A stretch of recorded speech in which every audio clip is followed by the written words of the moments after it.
Hello friends, मैं हूं शिखा गुप्ता और छोटी छोटी मगर मोटी बातें सीरीज़ में आज जो हमारा टॉपिक है वो है एटमॉस्फेरिक स्ट्रक्चर या वायुमंडलीय संरचना। वायुमंडलीय संरचना या एटमॉस्फेरिक स्ट्रक्चर में हम किन चीज़ों की बात करेंगे? इसमें हम बात करेंगे उन लेयर्स की जो एटमॉस्फेयर में हमें हाइट्स पर मिलती हैं और आपसे पढ़ा भी होगा या सुना भी होगा बचपन में, जैसे ट्रोपोस्फेयर, स्ट्रेटोस्फेयर, आयनोस्फेयर, ठीक है, ओजोनोस्फेयर। हिंदी में अगर हम बोलें तो शोभ मंडल, समताप मंडल, ओजोन मंडल, ये सब क्या होता है इसके बारे में आज हम डिस्कस करने वाले हैं।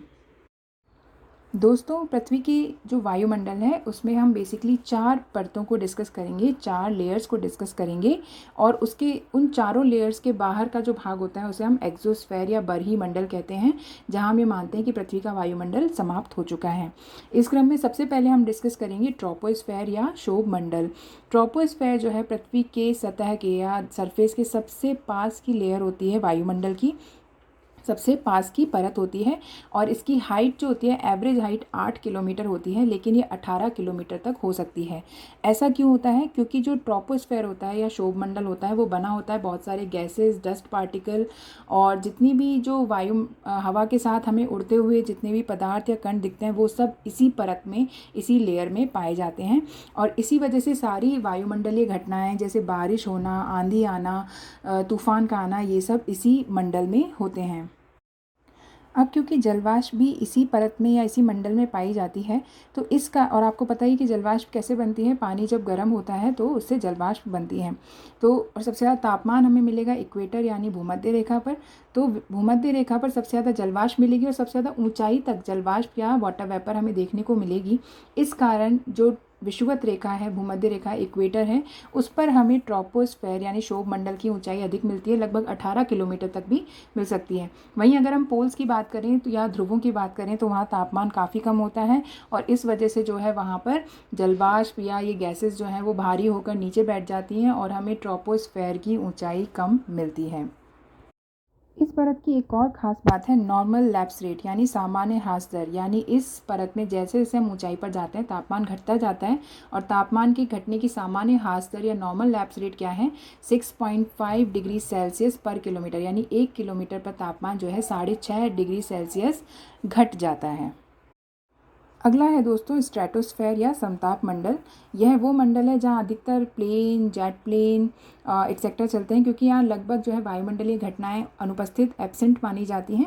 और ऐसा क्यों होता है? क्योंकि यहाँ हम देखते हैं कि लगभग जो भी गैसेस हैं या जलवाष्प है, इस तरह की चीज़ें यहाँ अनुपस्थित होती हैं, क्योंकि वो सब हमें ट्रोपोस्फेयर या शोभ मंडल में मिलती हैं। तो यहाँ जो वातावरण है वो लगभग ठहरा सा रहता है। इस परत की खास बात क्या है? यहाँ ऊंचाई के साथ साथ जो है तापमान बढ़ता है। और तापमान क्यों बढ़ता है उसकी खास वजह है यहाँ पाई जाने वाली ओजोन गैस। ओजोन गैस का सबसे हाईएस्ट कंसंट्रेशन या सबसे ज़्यादा जो इसकी उपस्थिति है वो मिलती है हमें 30 किलोमीटर के आसपास। और ये जो गैस है वो क्या करती है, सूरज से आने वाली अल्ट्रा वायलेट यानी पराबैंगनी किरणों को अवशोषित कर लेती है और इस कारण इस मंडल का तापमान जो है ज़्यादा होता है और इसलिए हमें ऊंचाई के साथ साथ यहाँ तापमान अधिक मिलता है। अगली परत है दोस्तों मीज़ोस्फेयर या मध्य मंडल। इस मंडल की खास बात है कि जैसे ही जो हम बोलते हैं उल्कापिंड या मेटेरॉइड्स जब पृथ्वी के वातावरण में प्रवेश करते हैं तो जलने लग जाते हैं, वो इसी परत में आके शुरू होता है।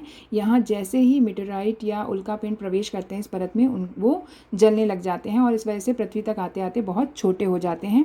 दूसरी इस परत की खास बात है कि इस परत में भी ऊंचाई के साथ साथ तापमान घटता है और इसकी ऊंचाई लगभग हम ये मानते हैं कि 50 से 80 किलोमीटर के बीच जो है मध्य मंडल माना जाता है। तो 80 किलोमीटर पे जहाँ इसकी लिमिट है लगभग तापमान -100 डिग्री सेल्सियस मिलता है और ऐसा हम मानते हैं कि पूरे वायुमंडल में सबसे मिनिमम टेम्परेचर हमें इस परत की सीमा पर मिलता है, जिसे हम बोलते हैं मेसोपॉज या मध्य सीमा।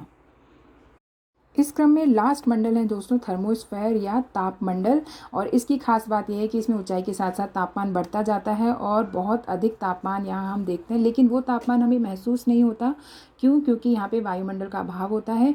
एक अलग वीडियो में हम इसको डिस्कस करेंगे कि हीट और टेम्परेचर या ऊष्मा और तापमान में क्या अंतर होता है, वहाँ ये आपको और अच्छे से समझ में आ जाएगा। दूसरी इसकी खास बात है ऑरोरा लाइट्स यहाँ पे बनती हैं। ऑरोरा लाइट्स या ध्रुवीय चमक क्या होती है, ध्रुवीय प्रकाश क्या होता है, ये भी हम अलग वीडियो में देखेंगे। पर ये कहाँ बनता है? थर्मोस्फेयर में, ये आपको ध्यान रखना है।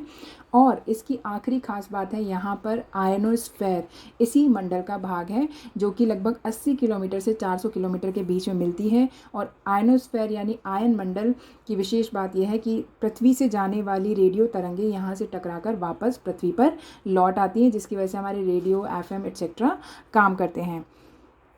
तो दोस्तों होपफुली आपको ये चारों परतें समझ में आ गई होंगी। इसके अलावा आपको एक और चीज़ याद रखनी है कि पृथ्वी का औसत तापमान 14 डिग्री सेल्सियस होता है। और इस वीडियो से पक्का आपके एग्ज़ाम में एक ना एक क्वेश्चन ज़रूर आएगा, क्योंकि ये बहुत ही इंपॉर्टेंट टॉपिक है। आपको सारी परतों की हाइट याद रखनी है। इसके अलावा ओजोन कहाँ मिलती है ये याद रखना है, कहाँ पे सबसे मिनिमम टेम्परेचर मिलेगा ये याद रखना है। इसके अलावा हर 2 परतों के बीच में एक सीमा मिलती है, जैसे ट्रोपोस्फेयर और स्ट्रेटोस्फेयर यानी शोभ मंडल और समताप मंडल के बीच में एक संक्रमण का क्षेत्र होगा, एक ट्रांजिट जो है एरिया होगा, जैसे कि हम बोलते हैं पॉज, यानी जैसे ट्रोपोपॉज, इसे हम बोलेंगे शोभ सीमा। स्ट्रेटोस्फेयर और मेसोस्फेयर के जो बीच में होगा उसे हम बोलेंगे स्ट्रेटोपोज या समताप सीमा। मेसोस्फेयर और थर्मोस्फेयर के बीच में जो होगा उसे हम बोलेंगे मेसोपॉज या मध्य सीमा। इस तरीके से ये वीडियो हम यहाँ कंप्लीट करते हैं। होपफुली आपको पसंद आया होगा। Thank you very much. Bye bye.